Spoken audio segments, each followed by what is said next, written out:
Don't study English. Do not study English. That's today's topic. Do not study English. Why you should not study English. And of course, what to do instead.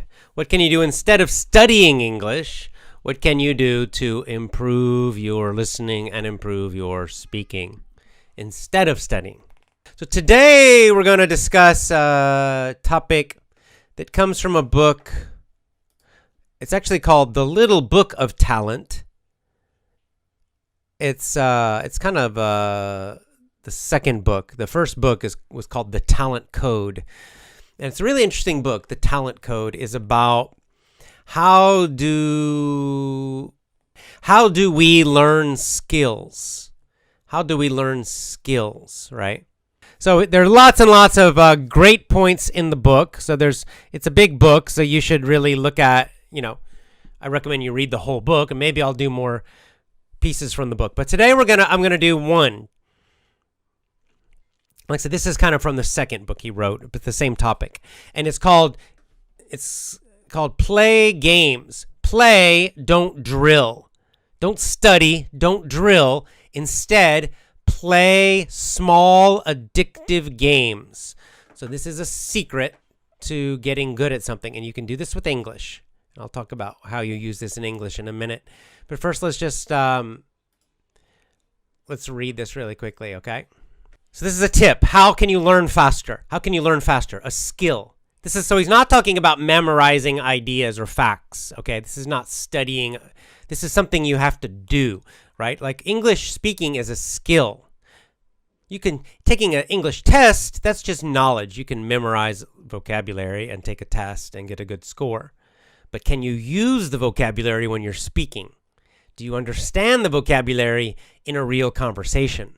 That's skill, okay? So that's the difference. Knowledge, you just know something in your head. Skill means you can do it.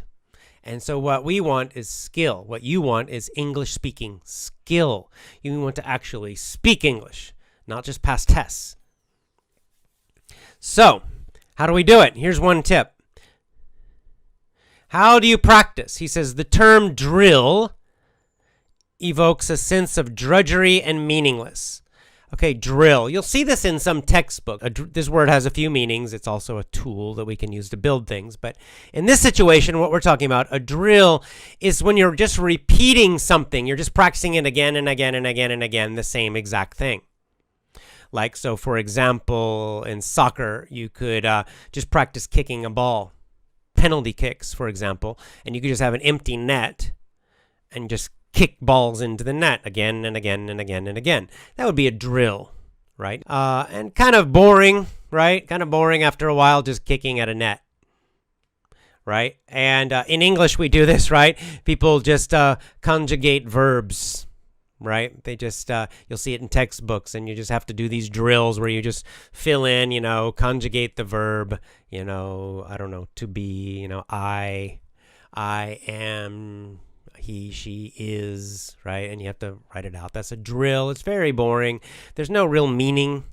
So that's one way of practicing, but it's not very effective. Okay, it's not very efficient. The next problem with drilling, it's mechanical, right?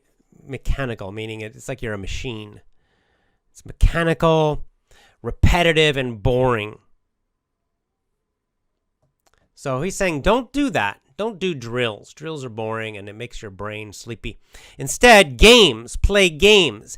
Games, on the other hand, are precisely the opposite. Games are not boring. They're fun. They're fun. They can create passion. Because of that, skills improve faster. So when you play games to learn skill, when you play games, when you practice, you learn faster. You will improve faster. Play games, don't drill. Or he talks about Keith Richards, famous guitarist of the Rolling Stones.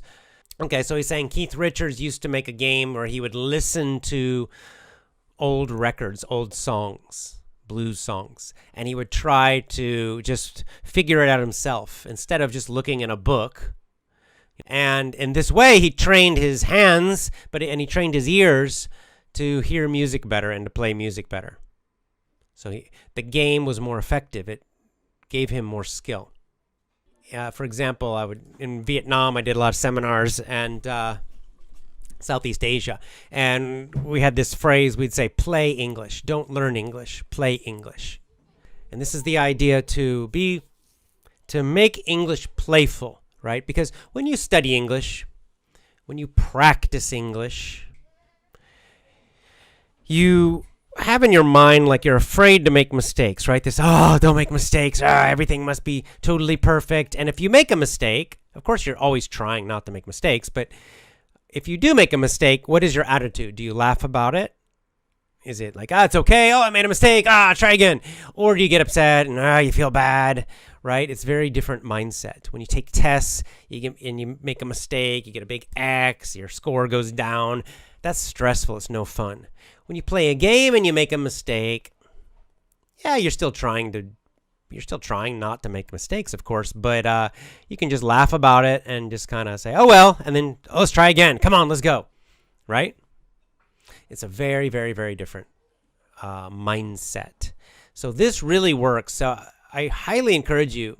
A lot of you guys are very, very motivated, which is great, but too many English learners are very serious, and they create too much stress about English, about making mistakes. And this makes you learn more slowly. It makes it less enjoyable. So you want to be playful and fun. And again, like with Effortless English, this is why I try to make all my lessons kind of silly or fun or interesting, right? That's why I don't talk about grammar rules. I don't talk about the English language directly so much, right? Because it's boring. It's just drilling and study. You've already done that a lot in school, I'm sure. What you need to do is play English more. So you need to listen to silly stories and laugh and learn the vocabulary in a way where you're not actually studying it directly, and learn the the grammar in a way, especially grammar, where you're not studying it directly.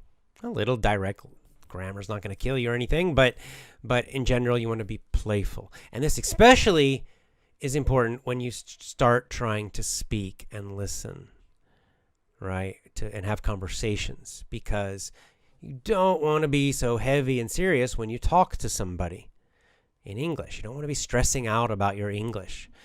Yeah, you'll make mistakes, and you'll make pronunciation mistakes. You will make grammar mistakes. You will forget vocabulary, but you just want to laugh about it and focus on your conversation and just enjoying your talk with the other person. And that's enough, right?